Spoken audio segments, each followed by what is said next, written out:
सबका बहुत शुक्रगुजार हूँ, शुक्रिया अदा करता हूँ कि आप लोग तशरीफ़ लाए, मीडिया के दोस्त, और मेरे तहरीक तहफ़्फ़ुज़ पाकिस्तान के अकाबरीन का भी शुक्रिया अदा करता हूँ कि ये पीर साहब के पास इधर तशरीफ़ लाए और आगाह किया कि किस तरीके से इस सारे आइन की और जो बर्निंग इश्यूज़ हैं, अहम इश्यूज़ हैं, उनके ऊपर इनकी पेशरफ्त कैसे होगी। और एक मीटिंग भी कॉल की गई है जो 26 और 27 को इस्लामाबाद में होगी, और जितने भी दोस्त इधर हैं उनके साथ इनकी काफ़ी बेहतर अंदाज में खुल के बात हुई है।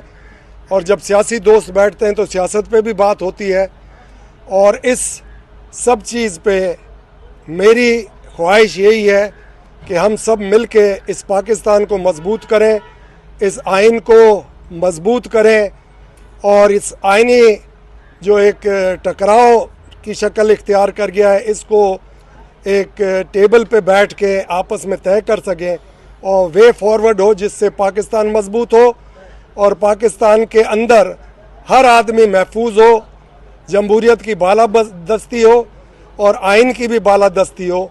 ये हम लोगों की ख्वाहिश है और इसी मुत्तफ़िका पॉइंट पे हम सब इधर इकट्ठे हुए हैं। और मैं चाहूँगा कि हमारी तरफ से डॉक्टर फहमीदा मिर्ज़ा साहिबा का सवाल है, और न सिर्फ सिंध का, बलूचिस्तान क्या आप इस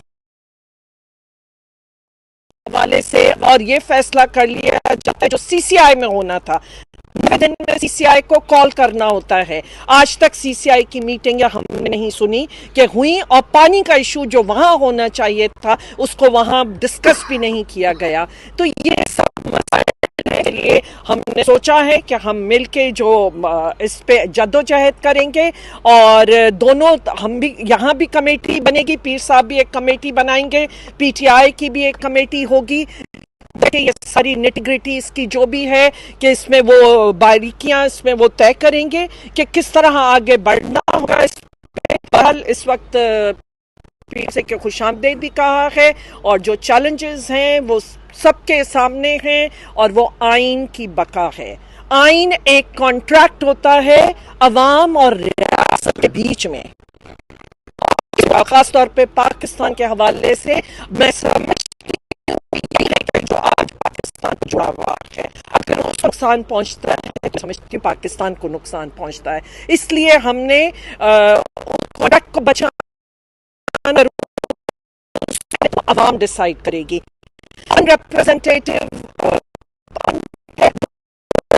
पार्लियामेंट नहीं है। आज जितना इलेक्शंस हुई, और आप सब जानते हैं कि जीडीए के 3 मेंबर्स जो जीत के भी आए, जिस तरह भी हुई थी इलेक्शंस, जो भी था कि अगर वो जीत के आने के बाद उन्होंने ओथ उठाने से इनकार कर दिया।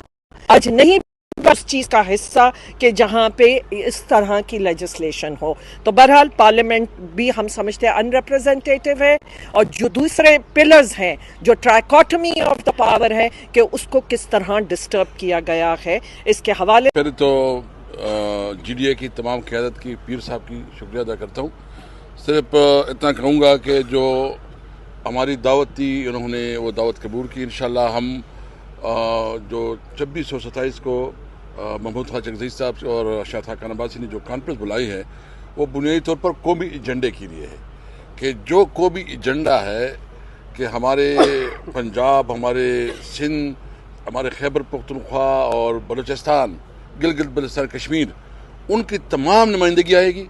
वो बैठेगी कि पाकिस्तान को कैसे बचाना है, और जो 1973 आइन के साथ जो खिलवाड़ हुआ है और 26वें आइनी तरमीम के तहत जो अदालतों को मैनेज किया गया है, उस अदालतों को जिस तरह जो है ना एग्जेक्टिव की एक किरदार दी गई है, यानी अभी अदालत के अंदर आप तस्वर नहीं कर सकते कि कोई फैसला ऐसा हो कि वो एग्जेक्टिव के खिलाफ होगा, क्योंकि वहाँ उसकी इन्फ्लुएंस आ गई और उन तमाम जजों को कोड लाइन लगाया गया जो थोड़ा बहुत किरदार अदा कर सकते हैं। इस वक्त ज़रूरत इस बात की है कि पूरी कौम निकले, पूरी कौम आवाज़ उठाए, इसलिए कि इस मुल्क में आइन और कानून की हुक्मरानी होगी, आज़ाद दिया होगी, और इस मुल्क में वो पार्लियामेंट होगा जो पार्लियामेंट आवाम की सही मायनों में नुमाइंदगी होगी। मैं आखिर में इतना कहूँगा कि पीपल पार्टी ने बड़ा मायूस किया। ये जो जुल्फ़िकार भुट्टो की पार्टी थी, جس کا دعویٰ آئین بنایا ہے، انہوں نے آئین 1973 آئین کو پامال کیا، ان کے نواسے نے اور ان کے پارٹی میں. یہ ابھی ذوالفقار علی بھٹو کی پارٹی نہیں ہے، یہ آصف زرداری کی پارٹی ہے. پیپل پارٹی جو ہے نا وہ فوت ہو چکی ہے، کیونکہ ان کے خالق نے جو کنسٹیٹیوشن بنایا تھا اس کو دفنا دیا گیا. انشاءاللہ ہم کوشش کر رہے ہیں کہ ملک میں ایک وہ پاکستان بنائے جو قائد اعظم کا پاکستان ہے. ہم بہت مشکور ہیں پیر صاحب کے اور جی ڈی اے کی تمام باتوں کے. آج ہمیں بہت پذیرائی ملی اور ایک ہی ذہن سے آگے بڑھنے کے درمیان کوئی ذہن بالکل واضح ہے کہ پی ٹی آئی کی سیاست عوام کی سیاست ہے، غریب کی سیاست ہے، کی سیاست ہے.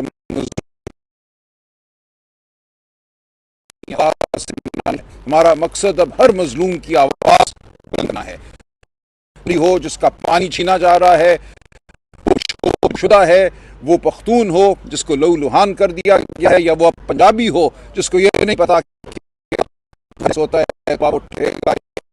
اس وقت ایک ظلم کا، جبر کا، دھونس کا نظام ہے، اس کے خلاف ہم سب مل کر اب کھڑے ہیں.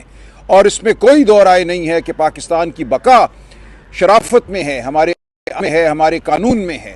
ایک ایسا نظام جو دھونس پر مبنی ہو، جو جھوٹ پر مبنی ہو، جو الیکشن کی لوٹ پر مبنی ہو، وہ نہیں چل سکتا. ہم اس کے خلاف بھرپور مزاحمت کریں گے، پورے پاکستان میں کریں گے. گلگت بلتستان، آزاد کشمیر سے لے کر گوادر اور تربت تک ہر جگہ آپ دیکھیں گے کہ ایک ہی آواز بلند ہوگی. ہم انسان کے حقوق کی جنگ لڑیں گے. بہت شکریہ. اور پی ٹی آئی کے وفد جو اپنے الائنس کے ساتھ آئے ہیں یہاں پہ، ان سب کو خوش آمدید کہتی ہوں. حامد رضا صاحب ہیں اور بی این پی کے بھی ہیں، جی ایم ڈبلیو ان کے ہیں، اچک زئی صاحب ہیں، بہت سینئر ہمارے پرانے کولیگز بھی رہے ہیں. تو ان سب کو ہم خوش آمدید کہتے ہیں. اینڈ جو ایشو اس وقت لے کر آئے ہیں، کیونکہ یہاں شخصیات کی بات نہیں ہو رہی، یہاں کسی ایک انڈیویجول کی بات نہیں ہو رہی، اور جو ایشو ہے وہ پاکستان کا ایشو ہے. اور اگر پاکستان کا چاہے لارجر انٹرسٹ میں دیکھیں یا گریٹر یا نیشنل ہر چیز میں دیکھیں، تو پاکستان کا جو اس وقت ایشو ہے اور جو چیلنجز آج درکار ہیں، میں سمجھتی ہوں خاص طور پہ سندھ میں جو ہے، یقیناً بلوچستان تو جل ہی رہا ہے، لیکن ہر سیگمنٹ آف دا سوسائٹی جو ہے وہ آج احتجاج میں ہے. آپ چاہے پانی کا ایشو ہو، چاہے آپ کی وکلا برادری ہو، چاہے آپ کی صحافی برادری ہو، چاہے ٹیچرز ہوں، اسٹوڈنٹس ہوں، جو نوکریاں سے نکالا جا رہا ہے، آج یوٹیلیٹی سٹورز بند کر کے بے روزگاری ہے. تو آپ کوئی ایشو اٹھا لیں، ہر ڈسٹرکٹ کے لیول پہ یہاں احتجاج ہو رہا ہے. اور بہت جو آج میں سمجھتی ہوں کہ جو 26 کانسٹیٹیوشنل امینڈمنٹ اور پیکا امینڈمنٹ ایکٹ جیسے جو یہ دو قوانین ہیں، ڈریکونین لاز دونوں کے دونوں جو یہ ہیں، یہ میں سمجھتی ہوں اس ملک کی بقا کے لیے بہت نقصان دہ ہے. اس لیے جو موقف تھا ان کا وہ یہی تھا کہ ہم آئین کے تحفظ کے لیے، پاکستان کی بقا کے لیے ہم سب کو مل کے، جتنی پارٹیز اپوزیشن میں ہیں، بلکہ میں تو کہتی ہوں کہ سول سوسائٹی پوری اور جو عوام ہے اس وقت جس تکلیف ہے، کہ سب کو اٹھنا پڑے گا اور ایک ساتھ ہم سب کو اس چیز کے لیے جدوجہد کرنی ہوگی. کیونکہ